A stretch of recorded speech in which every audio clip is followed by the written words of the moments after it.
আসসালামু আলাইকুম, আদাব। রক্ত দিন, জীবন বাঁচান।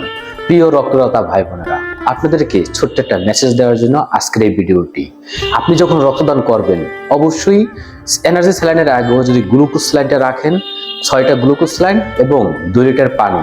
রক্ত দেওয়ার আগে যতটা বেশি পারেন পানিটা খেয়ে নেবেন, এটা নিশ্চিত, এবং রক্তদানের পরে বাকিটা খেয়ে নেবেন।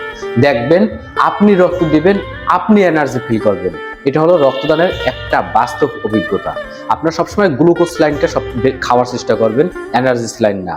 এবং রক্তদানের আগে যারা রক্তদান করে নাই তাদের রক্তদানের আগ মুহূর্তে ভয়টা থাকে, কিন্তু রক্তদানের পরে অন্যরকম এক অনুভূতি এবং আবেগ কাজ করে, সেটা হলো মানবিক।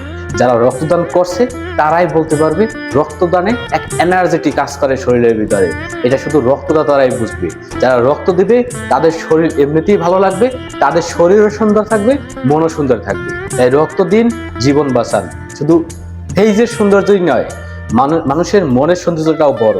সেই মনের সৌন্দর্যটা একটা রক্তদাতার ভিতরেই আছে।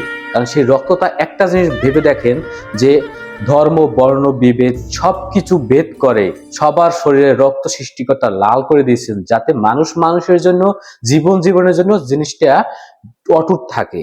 এই জন্যই একজন হিন্দু একজন মুসলিমকে রক্ত দিয়ে তার জীবনের বাঁচানোর প্রয়োজনে সহযোগিতা করতে পারে, এবং একজন মুসলিম একজন হিন্দুকে রক্তদানের মাধ্যমে তার জীবন বাঁচানোর সহযোগিতায় সহযোগী হয়ে পাশে দাঁড়াতে পারে। এটাই হলো মহান রক্তদান। সকল মানবতা কাজের ঊর্ধ্বে মহান রক্তদান হলো সব থেকে সেরা। তাই রক্ত দিন, জীবন বাঁচান। রক্ত চাইলেই আপনি দিতে পারবেন না, এটা অবশ্যই আগে টেস্ট করে তারপর আপনি বোঝা যায় ক্রস ম্যাচিং এর পরে আপনি দিতে পারবেন কিনা। যদি শরীর ফিট থাকে তাহলে দিতে পারবেন, না হলে তারাই বলে দেবে দিতে পারবেন না। তাই রক্তদানে ভয় নাই, রক্ত দিন, জীবন বাঁচান। আপনি রক্ত দিবেন, আপনার শরীর এনার্জেটিক প্রমাণ করবেন। ধন্যবাদ।